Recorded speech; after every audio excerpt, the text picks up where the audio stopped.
அண்ணனில் பார்த்தீங்கன்னா, புது ரம்யாவா வந்துட்டு ஒருத்தர் இன்ட்ரடியூஸ் பண்ணிடுறாங்க. அவங்க வந்துட்டு அவங்க வீட்டுக்குள்ளே இறங்குறாங்க.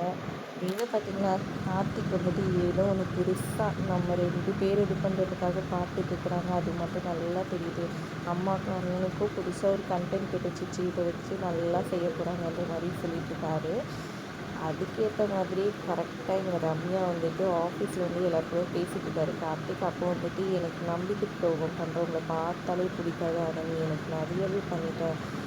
நீயும் அந்த அண்ணனும் எப்படி நல்லா வாழ்ந்துடுறீங்க, எப்படி தலை தீபாவளி கொண்டாடுறீங்கன்றத நானும் பார்த்துறேன் அப்படின்ற மாதிரி சொல்கிறாங்க. என்னங்கடா இது, எப்போ பாரு தலை தீபாவளி கொண்டாடுறதுலேயே வந்து ஆப்பு வைக்கிறேன்னு வராங்க. இப்போ என்ன, அவங்க பாம்பு ஏதாவது செட் பண்ணி வச்சுக்க போகிறாங்க எங்கள் வெடிக்கிற பட்டாசுல, இல்லை வேறு ஏதாவது பிளானை போட்டுன்னுட்டுருக்க போகிறாங்க. என்னங்கடா இது, எப்போ பாரு வில்லங்களே ஜெயிக்கிற மாதிரி காமிச்சிட்ருக்கீங்களே, என்னடா இது நடக்குது. நிஜ வாழ்க்கையிலையும் அதே மாதிரி தான், சீரியல்லையும் அதே மாதிரி தான்னா நாங்கள் என்னடா பண்ணுவோம் அப்படின்ற மாதிரி இருந்துச்சு பார்க்கும்போது. நீங்கள் என்ன நினைக்கிறீங்கன்றதை மறக்காமல் கமெண்ட் பண்ணுங்கள். வீடியோ பிடிச்சிருந்தா லைக் பண்ணிக்கோங்க.